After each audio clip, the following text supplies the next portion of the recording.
Well, let's get into OTC. So you made it through selection. You're going through the training pipeline. What's day one? I just remember showing up and being like, man, this place is serious. And I was so lighthearted. A lot of that was, I think, like a defense mechanism. Like, oh, you smiling and happy. You gotta like me, you know? But that was actually one of the only times I took a photo and didn't smile. Was when we checked in that day. Because it's like, da, da, da, da, da, and then they get your badge, and I'm just like, in like a collared shirt, like dressed down, you know? And I was like, damn it. Looking back on it, I was like, it's the only one they got. Because I smiled on every other photo, which is like kind of, if you look at the wall, it's like where all the graduating classes, there isn't like they're going to graduate 12 people per operators and direct support. Like, it's going to be this many. No, you'll see classes with one, you'll see two, but they have them historically since 1978. And it's really cool to be a part of that. Once you finish, I mean, the training course, but that's only the beginning. You know? How long is the training course? It's about 6 months of, we're very heavily focused in marksmanship and close quarters battle. So I'm really focused in hostage rescue and learning what it actually means to, you have a new job. Like you come with your body of experiences and different services and different, jobs, and that's cool. But if you can't let go of the fact that you're being asked to do a new one, you won't make it. And I say make it, you never make it. Even when you graduate and go across the hall, it's selection is an ongoing event. What's the attrition rate like once you're That's in? when there isn't like, there's no metric to, it's truly like it only takes one person to believe in you for you to make it like to the next gate, and but at a certain point, if everyone is unanimous, you're gone through the training course. And then beyond that, like, everyone's job is on the chopping block. It's yours. They're gonna hand you a tool. Here's your hooligan tool, Halligan, and be the best hooligan tool carrier there is. And then they're gonna slowly ask you to do more, and do more as your aperture starts to open, and you can see more of the room, see more of your awareness starts to pick up, because it's not. I mean, they've already selected the right person. Mm-hmm. And now it's just a matter of is this person like continuing to adapt and develop to the environments that we're throwing him in. So it never ends. No, it's you struggle to be mediocre in a place like that, in the highest performing group of people on this planet in one place. And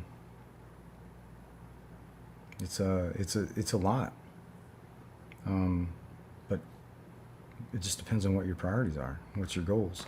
Where did you go? I went to one of the Sabre squadrons. One of the what? Sabre squadrons. So the historics, like, and this is the history of the unit, was during the 70s. There was a lot of the not kidnap for ransom, but the flights were being held hostage, and airliners, excuse me. And the military, or DOD, was asked to, all right, here's a problem set. What's your answer, or what's your solution? So the DOD looked at large in the 70s and were like,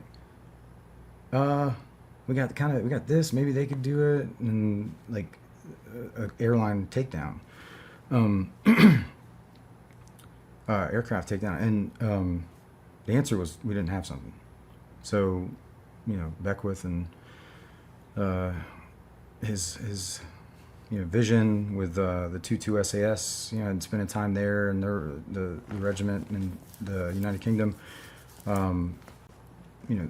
adopted and founded what is was originally the 2A and B squadron, like, and everything was built off of that. The spine is the long hallway where the 2 Sabre squadrons are off of it, but then all the support mechanisms are there too.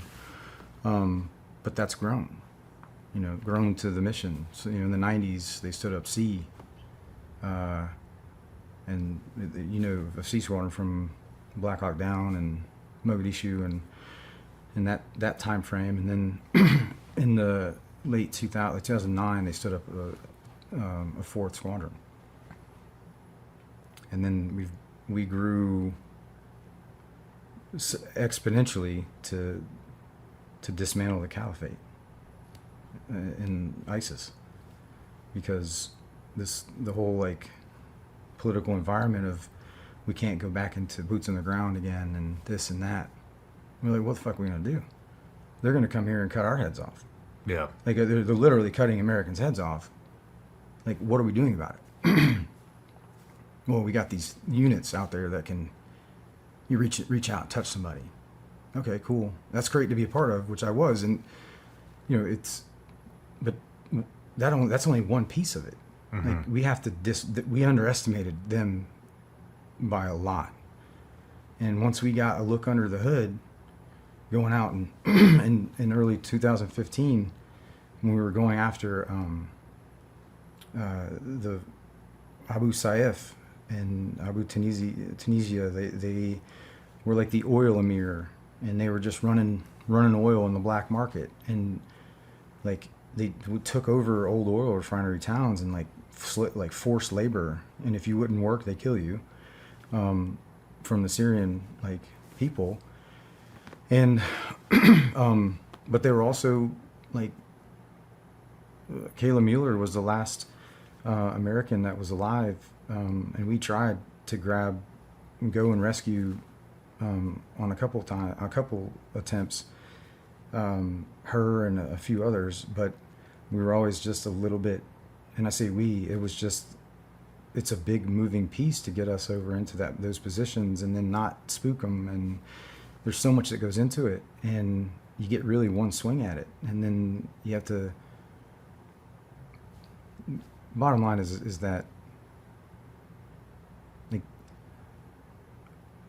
it's just the pure evil, like I'm in radical extremism. Like you take Al Qaeda, you take ISIS, and then you make ISIS into Sunni extremists, where we you govern from a political campaign promise, and you pull us out of Iraq, and 2 things happen. The Sunni extremism takes the fuck off, and then guess who hates them? Shia, Iran.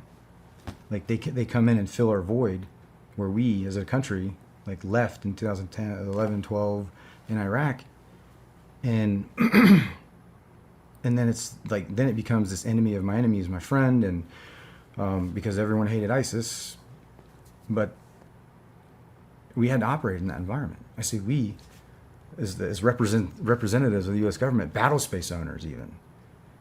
Our unit became battle space owners. It's like, what? We're out there with the Syrian Democratic Forces. You got one of us and like hundreds of Syrian SDF like real time like pushing this flot, while Russia's coming from this side. Iran's just doing all its thing and trying to wipe Israel off the face of the earth. And like that's where they've always wanted to get to. And this was an opportunity they seized years ago.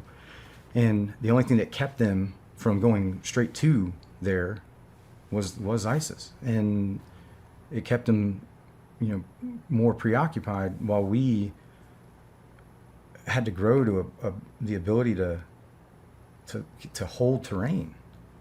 We're the hostage rescue direct action, like high value target force. I didn't realize you guys were doing that shit. Yeah, this whole boots on the ground shit, like so I have a very people ask me under different